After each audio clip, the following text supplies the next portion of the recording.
नमस्कार प्यारे अभ्यर्थियों, कैसे हैं आप? उम्मीद कर रहा हूँ आप समस्त अभ्यर्थी स्वस्थ हैं, मस्त हैं और आंसर राइटिंग के साथ-साथ अपने मेंस की तैयारी में निरंतर प्रयासरत हैं। इस दौरान हो सकता है आप कई विभिन्न जगहों पर भटक रहे होंगे, अपनी तैयारी को करने के लिए प्रयासरत भी हो रहे होंगे। यहाँ-वहाँ जाना ये तो आपको भी पता है कि एक परंपरा चलती रहती है। पर इस परंपरा के साथ जैसा कि मैंने आपको बोला कि आपके लिए कुछ बेहतर, कुछ विशेष करने के लिए मैं हर संभव प्रयास करता हूँ। लास्ट ईयर का जो मेंस हुआ था, उस मेंस में भी मैंने आपको इतने सारे क्वेश्चंस लगभग करवाने की कोशिश कर ली थी, जिससे आपका मेंस सार्थक बनता हुआ दिख गया।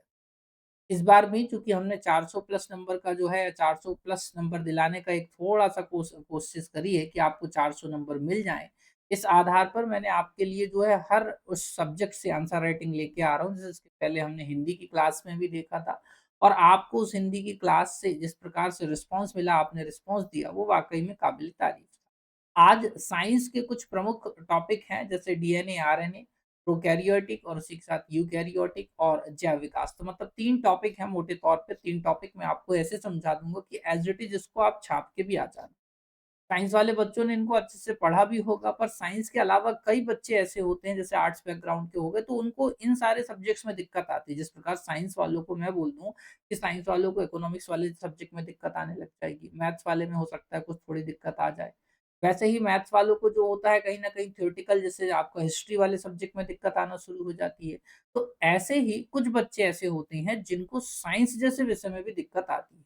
तो इस साइंस वाले विषय में कैसे आप अपनी कमांड बनाएँ, इन पर मैं आपके लिए कुछ स्पेशल सेशंस दूँगा और आगे एक-एक करके देते जाऊँगा। जितना दे रहा हूँ पहले उसको अच्छे से कर लो।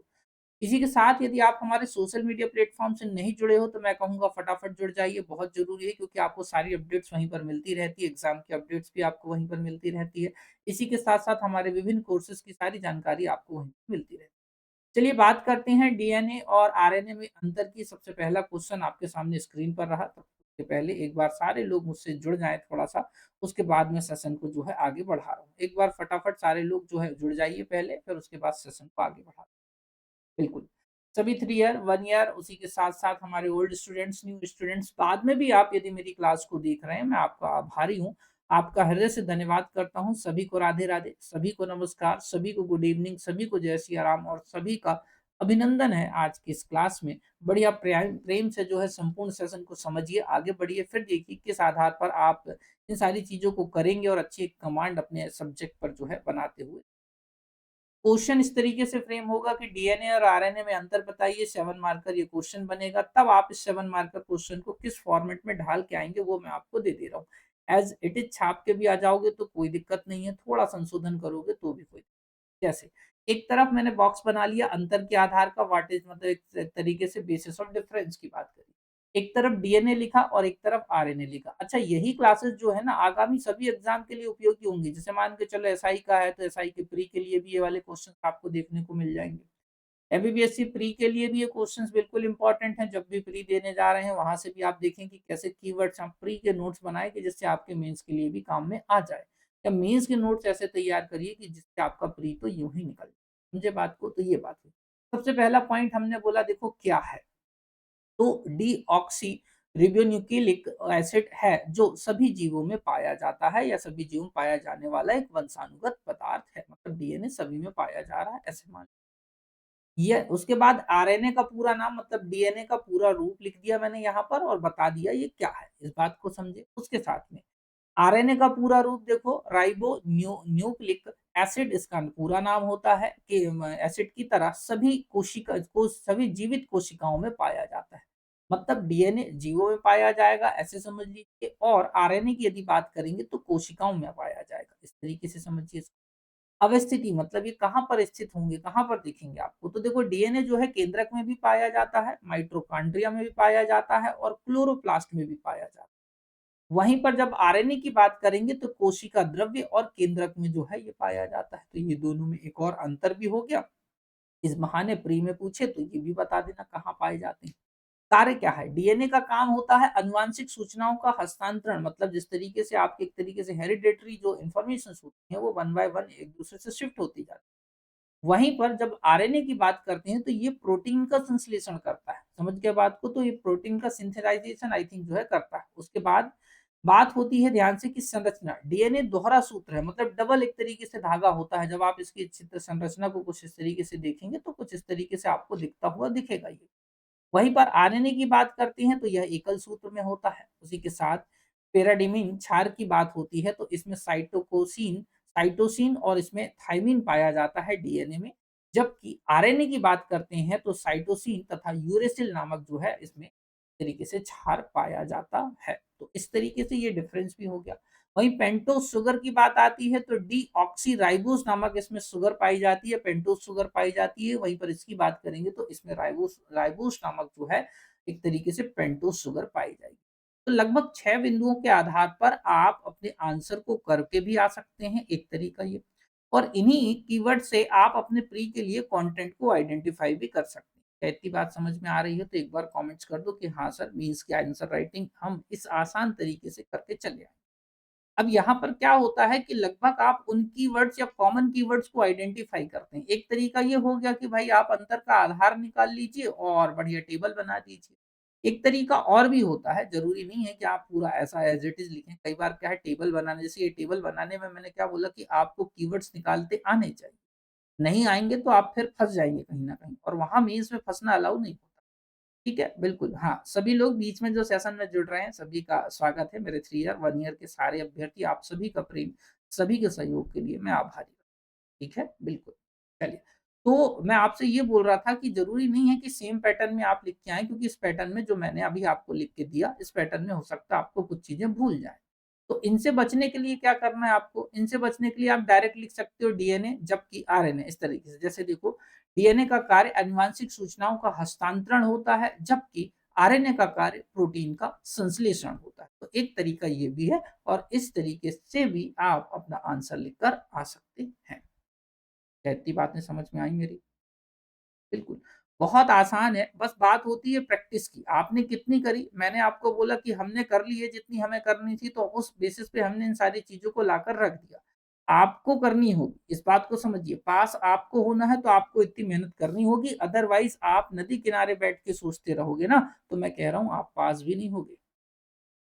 समझे? उसके बाद नेक्स्ट क्वेश्चन फिर से अनदर 7 मार्कर। अब देखो 2 मार्कर भी आ सकते हैं, ऐसा नहीं है कि 2 मार्कर ना आए। इन्हीं से 2 मार्कर आए तो क्या है, दोनों के अंतर निकाल के रख दो, बात खत्म। तो 7 मार्कर और 2 मार्कर में ये आने की पूरी संभावनाएँ रहेंगी। उसके बाद प्रोकैरियोटिक और यूकैरियोटिक कोशिका में अंतर या सेल्स में जो है डिफरेंस आपको समझाना है। चलो देखते हैं। ठीक, हाँ, बिल्कुल बच्चों।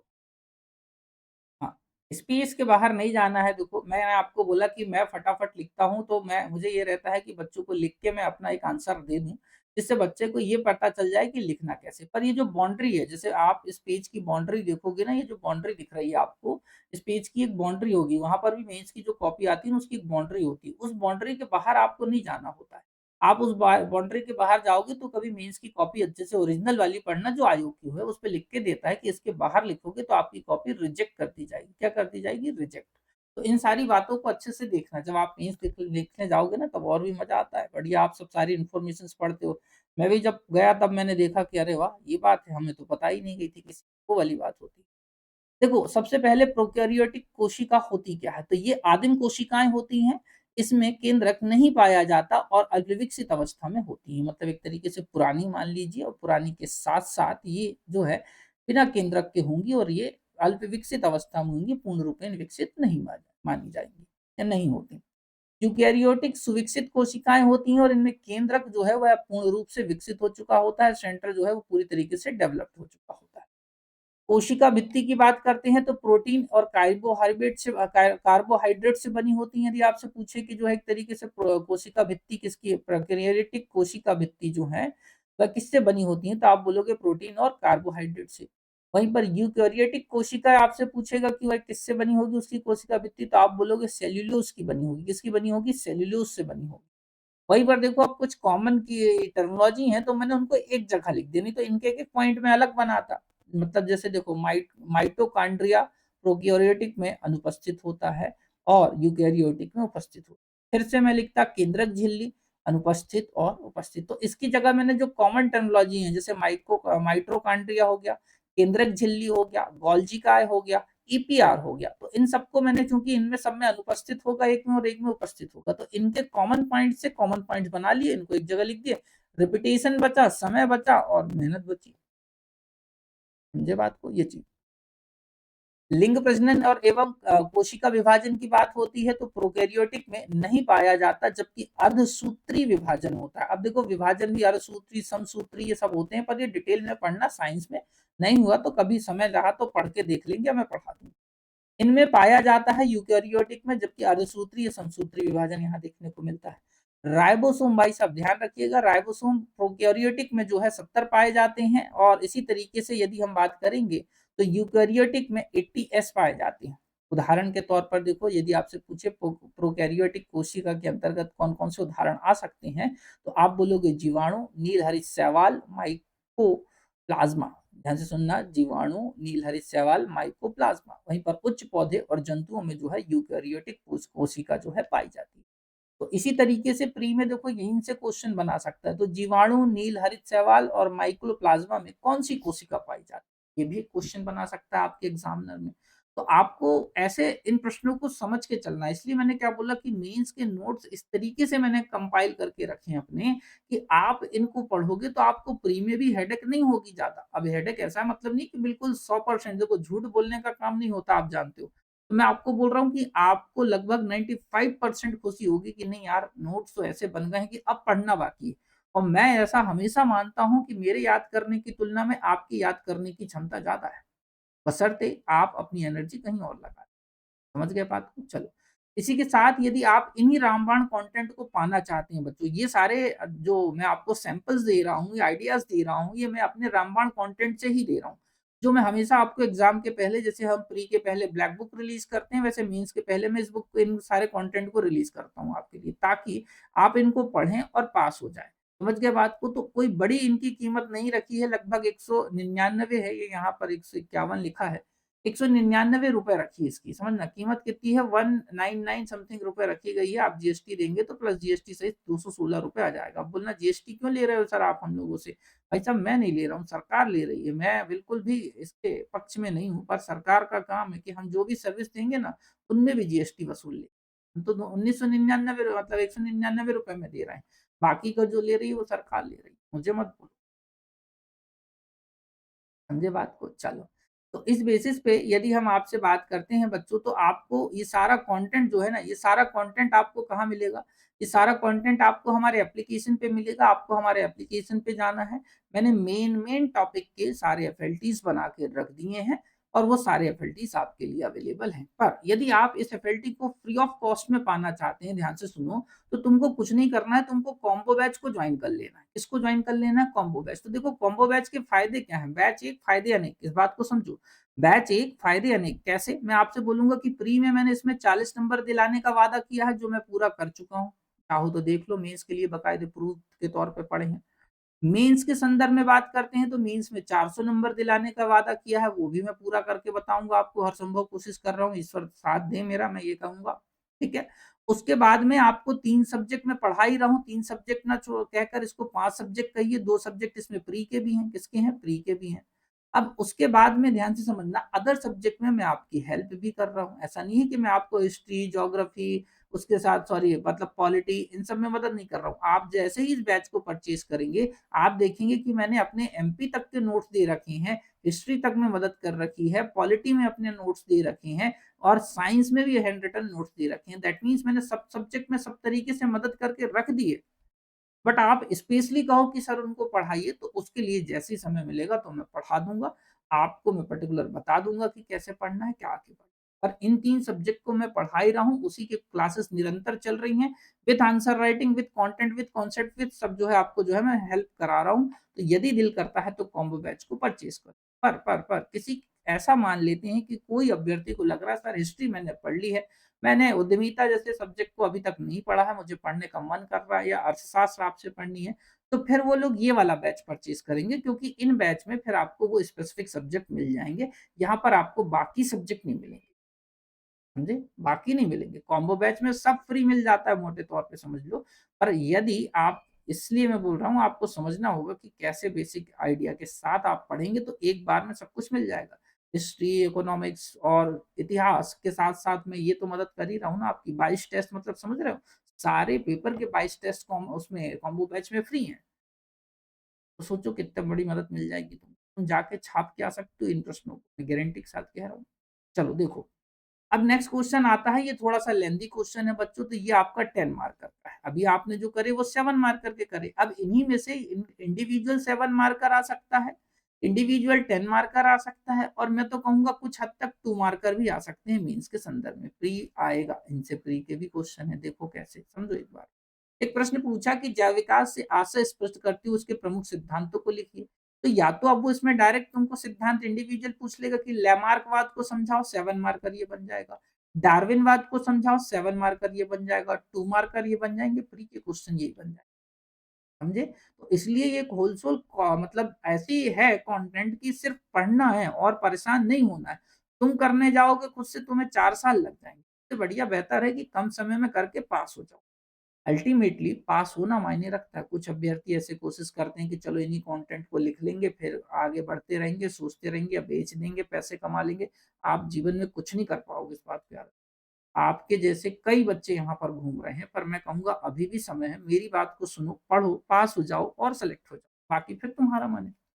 तो जैव विकास से आशय स्पष्ट करते हुए उसके प्रमुख सिद्धांतों को लिखने की बात आई। तो देखो, जीवों की उत्पत्ति, उनके पूर्वजों का इतिहास और समय-समय पर उनमें होने वाले परिवर्तनों का अध्ययन जैव विकास के अंतर्गत आता है। इतनी बात समझे? अल्टीमेटली मैंने जैव विकास को भी समझा दिया 2 लाइन में।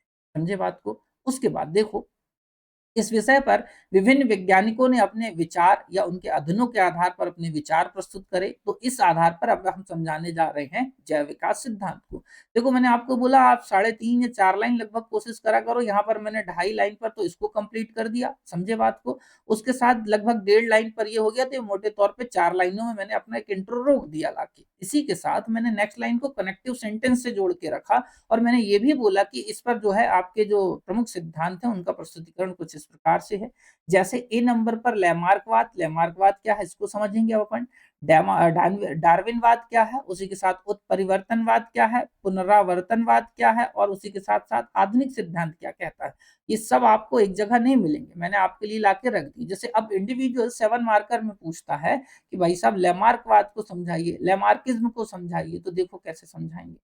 लैमार्कवाद या इसी को उपार्जित लक्षणों का सिद्धांत बोलते हैं। आप ध्यान से सुनना, इसी को आप लैमार्कवाद या इसी को आप उपार्जित लक्षणों का सिद्धांत बोलते हैं। पर इसमें आगे बढ़ने से पहले मैं आप सभी की एक इजाजत चाहूंगा और मैं चाहूंगा कि आप बता दें कि आप सारे लोग लाइव हैं, सेशन में जुड़े हुए हैं, अपने मित्रों तक जोड़ चुके हैं सेशन को, जल्दी से थोड़ा सा बता दीजिए।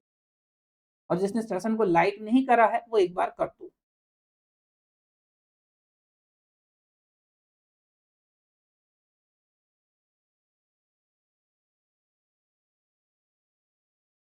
चलो, बहुत बढ़िया। हाँ, सभी को नमस्कार है, सभी जो बीच में जुड़े हैं सभी को राधे राधे, सभी को जय श्री राम, सभी को गुड इवनिंग। भाई साहब लगे रहिए, बस मैंने क्या बोला, लगे रहिए। आप एक एक दिन मेहनत करेंगे तो सफल होंगे। आप सोचेंगे कि मैं अचानक सफल हो जाऊं, संभव ही नहीं है, संभव ही नहीं है। समझे बात को? उसके बाद देखो, लैमार्कवाद या ऐसे ही उपार्जित लक्षणों का सिद्धांत कहा अपन ने। अब प्रतिपादन कौन कर रहे हैं? तो देखो, हमने बोला जेबी लैमार्क ने। आपसे ऐसे भी पूछ सकता है लैमार्कवाद या उपार्जित लक्षणों के सिद्धांत के प्रतिपादक प्रतिपादक कौन थे? आपको प्री में पूछ ले, आंसर दे देना। कब करा? 1809 में करा। इस बात का वर्णन या सिद्धांत का वर्णन कहाँ पर है? तो आप बोलोगे उनकी पुस्तक है फिलॉसफी जुलॉजिक, या इसी को वो प्रश्न के तौर पे पूछ सकता है। देखो, फिलॉसफिक जुलॉजिक जो है, फिलॉसफी जुलॉजिक किसकी पुस्तक है, किसके लेखक कौन है, तो बता दो। व्याख्या क्या है? देखो, सिद्धांत संक्षिप्त में देखो मैंने कितने प्रिसाइज करके रखा कि वातावरणीय परिवर्तनों के साथ जीव अपने जिन अंगों का उपयोग ज्यादा करते हैं उनका विकास ज्यादा होता है, जिन अंगों का उपयोग वे धीरे धीरे कम करते हैं वो धीरे धीरे लुप्त हो जाते हैं। ये कहता है कौन सा? लैमार्कवाद, या इसी को ही अपन कहते हैं उपार्जित लक्षणों का सिद्धांत। हो गया आसान। उदाहरण के तौर पर हमने बोला कि जिराफ की जो गर्दन लंबी होती है ना, वो इसी कारण हुई, क्योंकि उसका ज्यादा उपयोग करता है। सर्पों के जो पैर ना होना मतलब धीरे धीरे उनके वो घसट रहे हैं, उनके पैर नहीं हो रहे, मतलब पैरों का वो ज्यादा यूज नहीं कर पा रहे हैं, इस वजह से समझ लो उनके पैर को कर रहा हूँ, बता रहा हूँ। कहने का तात्पर्य इस बात को समझो कि जीव अपने जिस अंग का ज़्यादा उपयोग करेंगे, जैसे अपनी मेरुदंड की बात होती है, अपनी जो पूँछ पहले होती थी, तो ऐसा बोला गया कि भाई उसके ज़्यादा उपयोग नहीं था मनुष्यों के पीछे जो है, तो जैसे अपन आदिमानव अपन ने देखा था तो पूँछ अपनी हट गई। पॉइंट को समझे इस तरीके से। तो ये आपको 2 मार्कर आ जाए, 7 मार्कर आ जाए, मैं कह रहा हूँ प्री में आ जाए, आप इसको छाप के चले आना। कर लोगे कि नहीं करोगे बताओ जल्दी? है आसान कि नहीं? बस अब इस फॉर्मेट में डाल लिया ना तुम्हें रट लेना। अब तुम्हें मेहनत नहीं करनी, अब तुम्हें रटने की मेहनत करनी। हल मैंने दिया, सब कुछ करके दे दिया, आपके लिए कंटेंट प्रिसाइज़ करके दे दिया। डार्विनवाद या प्राकृतिक वर्ण सिद्धांत की बात आती है, इसी को ही योग्यतम की उत्तरजीविता कहते हैं। ध्यान से सुनना, इसी को डार्विनवाद, इसी को प्राकृतिक वर्ण का सिद्धांत या इसी को योग्यतम की उत्तरजीविता का सिद्धांत। इसके प्रतिपादन वैज्ञानिक चार्ल्स रॉबर्ट डार्विन थे। इन्होंने इसको जो प्रोपाउंड करा, वो उनके जो साइंटिस्ट हैं वो हैं आपके चार्ल्स रॉबर्ट डार्विन। वर्णन कहाँ मिलता है? The origin of species. ध्यान से सुनना, पुस्तक का नाम आपसे पूछ ले कि द ओरिजिन ऑफ स्पीसीज पुस्तक के लेखक कौन है, तो आप बोलोगे डार्विन। व्याख्या क्या है? देखो कुछ इस तरीके से है कि कुछ जीव स्वयं को वातावरण के अनुकूल बनाए रखने में सक्षम होते हैं, परंतु उनमें जरूरत से ज्यादा एक तरीके से संतानोत्पत्ति का गुण पाया जाता है। मतलब ये बात तो है कि कुछ लोग मौसम के या वातावरण के अकॉर्डिंग अपने आप को एडजस्ट तो कर लेते हैं, पर वो जो संतानोत्पत्ति का गुण जो है ना, वो जरूरत से ज्यादा है। इसके कारण नेचर में इम्बैलेंस क्रिएट होने लगता है, क्योंकि संसाधन सीमित है, आप जानते हो। तो इसके चलते संघर्ष की स्थिति उत्पन्न हो जाती है। भाई सबको खाना चाहिए, किसको नहीं चाहिए? खाने की लड़ाई तो जायज़ है, वो वाली बात हो गई। परिणाम स्वरूप प्रकृति उन जीवों को नष्ट कर देती है, जो स्वयं को इन परिवर्तनों के अनुकूल बनाकर नहीं रख पाते। मतलब ये काम कौन कर रही है? प्रकृति। इसलिए मैंने आपको बोला कि बैलेंस आपको बनाना होगा। यदि आप बैलेंस नहीं बनाएँगे तो प्रकृति बैलेंस बनाएगी। और प्रकृति बैलेंस बनाने के चक्कर में, जैसे अभी आप देख रहे हो भूकंप आ रहे हैं, भूकंप कैसे म्यांमार में हाल ही के समय में भूकंप आता हुआ आपको दिखा। ताइवान में भूकंप दिख रहे हैं या आपको कहीं और दिख रहे हैं। तो ये भूकंप जब आते हैं तो कई आप मतलब आप जैसे कई या हम जैसे कई लोगों को जो है अपने काल के गाल में समा लेते हैं, समझे? इसलिए। नेक्स्ट देखो, तो परिणाम स्वरूप प्रकृति उन परिवर्तनों को नष्ट कर देती है, जो स्वयं को इन परिवर्तनों के अनुकूल नहीं बना के रख पाते। तो ये कौन-सा? योग्यतम की उत्तरजीविता, fittest of the survival of the fittest की बात होती है। मतलब वही जो फिट है वो सर्वाइव करेगा, जो नहीं है वो जाएगा। इसलिए फिट रहिए, अच्छे से करिए, अच्छे से तैयारी करिए, आप भी अपने मैदान में, रण में जीतेंगे, अन्यथा जाएँगे। समझ गए बात को? उत्परिवर्तनवाद या म्यूटेशन थ्योरी इसको कहते हैं। नव डार्विनवाद के नाम से भी इसको जाना जाता है। समझ गए? इसी को उत्परिवर्तनवाद, इसी को म्यूटेशन थ्योरी, इसी को नव डार्विनवाद के नाम से जो है जाना जाता है। समझे बात को? अब आगे समझते हैं। तो बेसिकली उत्परिवर्तनवाद या म्यूटेशन थ्योरी के अंतर्गत इसके प्रतिपादन जो है हुगो डी ब्रीज ने जो है 1901 में किया था। व्याख्या क्या है इस सिद्धांत की? देखिए, जीवों का विकास छोटी-छोटी भिन्नताओं के कारण ना होकर बड़ी-बड़ी आकस्मिक घटनाओं के परिणाम स्वरूप हुआ है। ये क्या बोलते हैं कि जीव जो पैदा हो रहे हैं या जो उत्पत्ति हो रही है, ये किसी छोटी-मोटी घटना का उदाहरण नहीं है, किसी अकस्मात रूप से जो है किसी बड़ी घटना का जो है एक घटित हुई थी, जिसके कारण ये सारे जीव देखने को मिले। तो ह्यूगो de ब्रीज ने इसे उत्परिवर्तनवाद तथा इससे उत्पन्न संतान को जो है कहा। मतलब एक तरीके से जो उत्परिवर्तक कहा, एक तरीके से इस पूरी प्रोसेस को उत्परिवर्तन और इससे उत्पन्न जो संतान है उसे उत्परिवर्तक कहा, म्यूटेशन कहा। समझे? वहीं पर पुनरावर्तन का सिद्धांत क्या कहता है? इसके प्रतिपादक अर्नेस्ट हैकल थे। ये क्या बोलते हैं कि इसके अनुसार किसी जीव की भ्रूणी अवस्था उनके पूर्वजों की वयस्क अवस्था के समान हो। मतलब किसी जीव की जो भ्रूणी अवस्था, बच्चा जब भ्रूण में रहता है ना आपको, तो उनके पूर्वजों की वयस्क अवस्था के जो है समान होती है। तो इस तरीके से ये सिद्धांत का प्रतिपादन ही करते हुए दिखते हैं। इसी के साथ मेरे प्यारे अभ्यर्थियों, यदि आपका दिल कर रहा है कि नहीं सर कॉम्बो बैच तो नहीं ले पाएँगे क्योंकि शायद फंडिंग का इश्यू है। हालाँकि मैं आपसे फिर से कहूँगा कि उसमें भी ईएमआई का ऑप्शन उपलब्ध है। बावजूद इसके, ध्यान से सुनिए, बावजूद इसके यदि आपका दिल कह रहा है कि नहीं आपको पढ़ना है, तो मैं आपसे कहूँगा अर्थशास्त्र और उद्यमिता जैसे विषय को एटलीस्ट आप मुझसे पढ़ लीजिए, क्योंकि कॉम्बो बैच नहीं आप परचेज़ कर पा रहे हैं, पैसों का कुछ इश्यू है। हालाँकि पैसों के लिए आप लोगों के लिए मैंने उसमें ईएमआई का बैच भी कर दिया है। मतलब वो 5,000 भी ईएमआई में आप दे सकते हो। पर दिल कर रहा है कि नहीं सर, हमें तो ये वाला बैच परचेज़ करना है क्योंकि हम बाकी तो पढ़ चुके हैं, अर्थशास्त्र और उद्यमिता आपसे पढ़ने का मन रख रहे हैं। तो आपके लिए ये बैच उपलब्ध है, बाइलिंगुअल क्लासेस हैं, आप फटाफट इसमें जॉइन करें और अच्छे खासे जो है ये भी ईएमआई पर उपलब्ध है आई थिंक, समझ गए बात को? तो उसको भी आप कर लें। उसके बाद नेक्स्ट देखिए पुनरावर्तन का सिद्धांत की बात होती है, तो इसका प्रतिपादन अर्नेस्ट हैकल कर रहे हैं। कौन कर रहे हैं? अर्नेस्ट हैकल। व्याख्या क्या करते हैं कि इनके अनुसार किसी जीव की भ्रूण अवस्था उनके पूर्वजों की वयस्क अवस्था के अनुसार होती है, तो मैंने उसी को फिर से रिपीट कर दिया क्योंकि वहाँ स्पेस छोटे में लिखा था, यहाँ पर डिटेल कर दिया।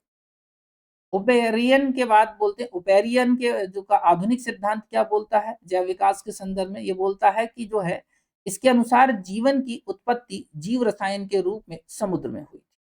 जीवन के उद्भव में कार्बनिक तथा अकार्बनिक दोनों प्रकार के यौगिकों के हजार वर्षों की क्रिया का योगदान है। मतलब ये जो जीव की उत्पत्ति हुई है ना, इसमें कार्बनिक और अकार्बनिक कार्यों का मुख्य योगदान है और इसके आधार पर ही ये कहीं ना कहीं आगे आए।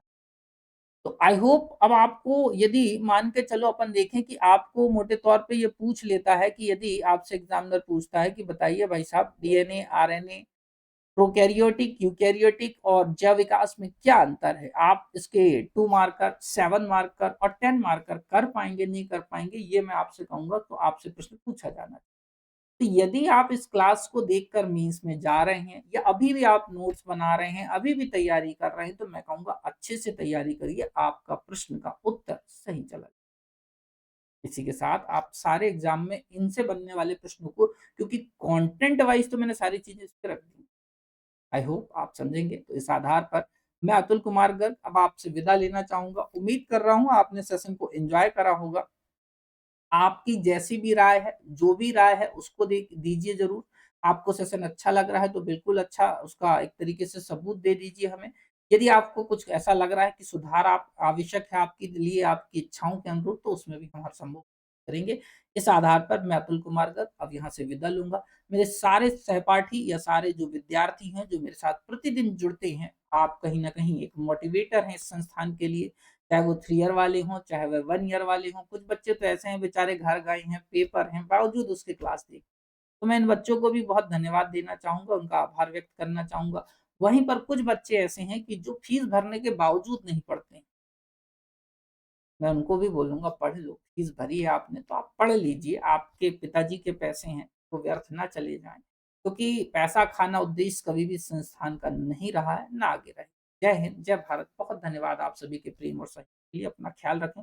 मैं अतुल कुमार गर्ग मिलूँगा आपसे नेक्स्ट सेशन में, तब तक के लिए जय हिंद, जय भारत और बहुत धन्यवाद।